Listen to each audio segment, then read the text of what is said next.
Ayun na sila oh. Siya ang taga rin. Sa Sentro Soda, ay kilala mo yung Sentro Dindan, yung bakla.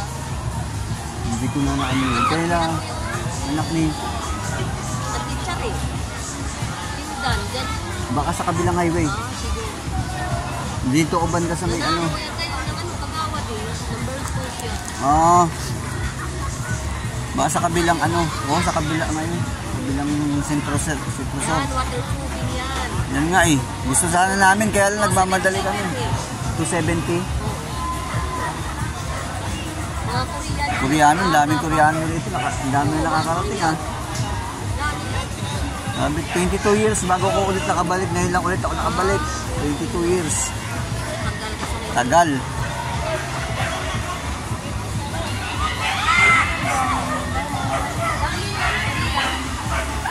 Galing na ng Boracay yan, yung iba, diretso na yan sa airport mamaya, yung iba, babalik pa sa Boracay. Kami galing din kami Boracay kahapon. Kahapon. Yan, babalik pa yan ng Boracay, yung iba, diretso na ng Oh. airport. Dito tayo mayroon na pwedeng mag-overnight dito. Pwede na? Pwede na overnight dito?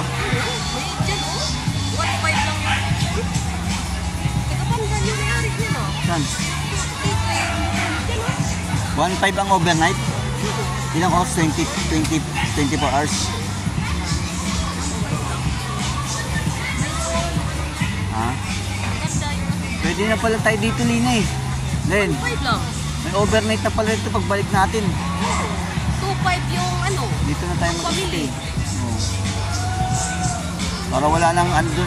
Ay, kaya lang pag mamamalengke tayo. Saan ang palengke rito? Sa bayan. Sa bayan pa. Punta pa rin kami ron. Maling. Eh, yung tinitira na, yung bahay namin, dalawa lang nakatira eh. Ang laki-laki. Ang laki-laki kaya tapos magtampo pa yun pagka dito. Pag nalaman na dito kami titira. Magtatampo yun yung mga...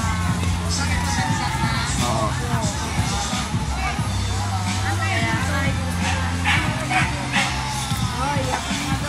Ha?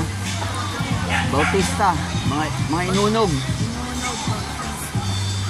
Maraming Bautista din sa uwi. Chichi Bautista. Ano-ano niyo. Hindi ko kilala, wala na. Ano na. Kahit mga kapinid namin. Tagal na.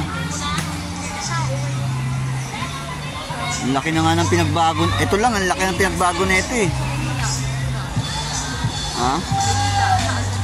Sa amin